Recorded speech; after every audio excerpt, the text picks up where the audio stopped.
الحمدللہ رب العالمین الصلاۃ والسلام علی خاتم النبیین اما بعد اعوذ باللہ من الشیطان الرجیم بسم اللہ الرحمن الرحیم۔ مکتوب نمبر 40 مقام اخلاص حاصل کرنے کے بیان میں جو کہ شریعت کے 3 اجزاء میں سے ایک جز ہے، وہ جز کے کامل کرنے میں طریقت اور حقیقت دونوں شریعت کے خادم ہیں۔ اس کے مثل دوسری عمر کے بیان میں شیخ شتری کی طرف ارشاد فرمایا، نحمد و نصلی علی نبی و نسلم، ہم اللہ تعالیٰ کی حمد کرتے ہیں اس کے نبی صلی اللہ علیہ وسلم پر صلاۃ والسلام میں سے۔ اے میرے مخدوم، سلوک کی منزل و جذبہ کے مقامات طے کرنے کے بعد معلوم ہوا کہ سیر و سلوک سے مقصود مقام اخلاص کا حاصل کرنا ہے، جو آفاقی و انفسی معبودوں کے فنا پر موقوف ہے۔ اور یہ اخلاص شریعت کے اجزاء میں سے ایک جز ہے، کیونکہ شریعت کے 3 جز ہیں: علم، عمل اور اخلاص۔ ایک روایت ہے نا کہ ہلاک ہو گئے سارے لوگ مگر وہ جو علماء ہیں، پھر ہلاک ہو گئے سارے علماء مگر وہ جو عمل کرنے والے ہیں، پھر ہلاک ہو گئے سارے عمل کرنے مگر وہ جو اخلاص کے ساتھ عمل کرتے ہیں۔ ہاں جی، تو اس کے 3 جز ہیں: علم و عمل اور اخلاص۔ بس طریقت اور حقیقت دونوں شریعت کے جز اخلاص کو کامل کرنے میں شریعت کے خادم ہیں۔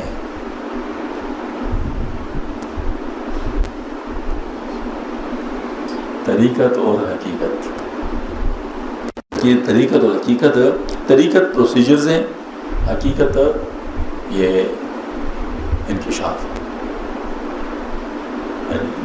حقائق۔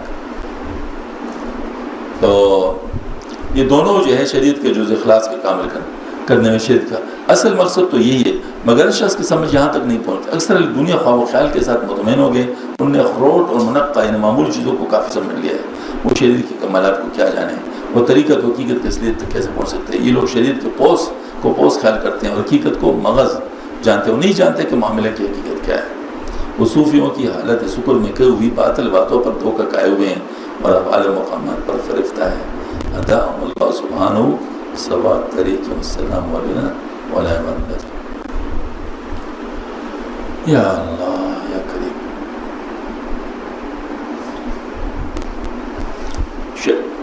شریعت، طریقت، حقیقت اور معرفت، 4 چیزیں: شریعت، طریقت، حقیقت اور معرفت۔ شریعت اللہ تعالیٰ کی طرف سے اوامر و نواہی کے احکام ہیں، یہ کرو یہ نہ کرو، یہ کرو یہ نہ کرو، یہ شریعت ہے۔ اور یہ 2 طرح کے ہوتے ہیں، ظاہری بھی ہوتے ہیں، باطنی بھی ہوتے ہیں۔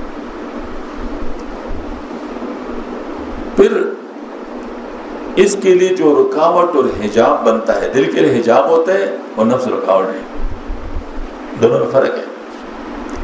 ہاں جی، دل کے لیے حجاب ہوتا ہے اور نفس رکاوٹ ہے۔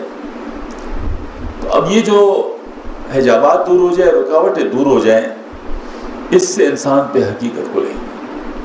تو یہ جو حجابات کو دور کرنا اور رکاوٹوں کو دور کرنے طریقت ہے، رکاوٹوں کو حجابات کو دور کرنے کیا طریقت ہے، اور اس کے ذریعے سے جو انکشاف حقیقت ہوتی ہے وہ حقیقت ہے، انکشاف حقائق۔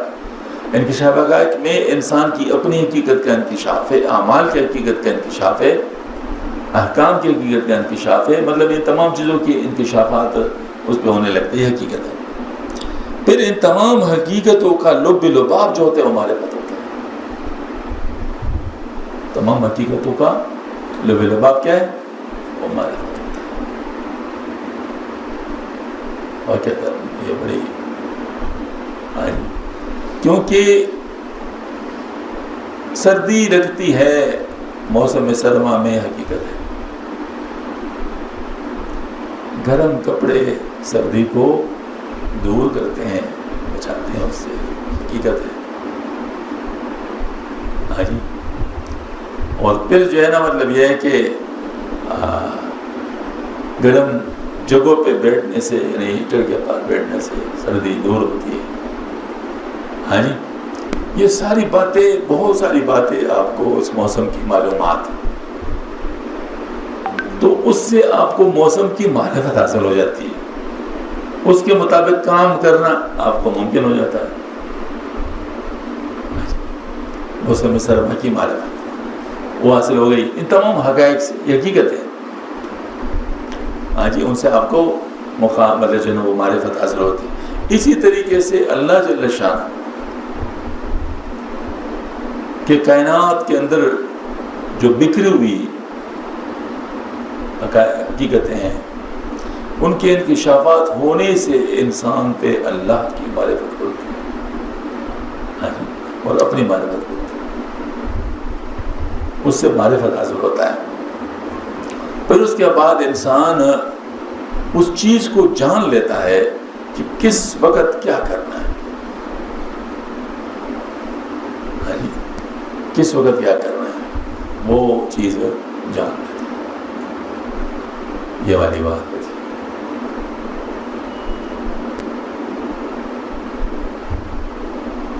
فقہ کی تعریف امام ابو حنیفہ رحمۃ اللہ نے کیا کیا ہے؟ معرفت نفس مالا اما ٹھیک ہے. نفس کی جو معرفت ہے وہ فقہ ہے، مطلب جو ہے نا وہ سمجھ. تو یہ جو چیز ہے مطلب انسان کو حاصل کرنی ہوتی ہے. بس اخلاص اس معرفت کا نتیجہ ہوتا ہے. اخلاص اس معرفت کا نتیجہ ہوتا ہے.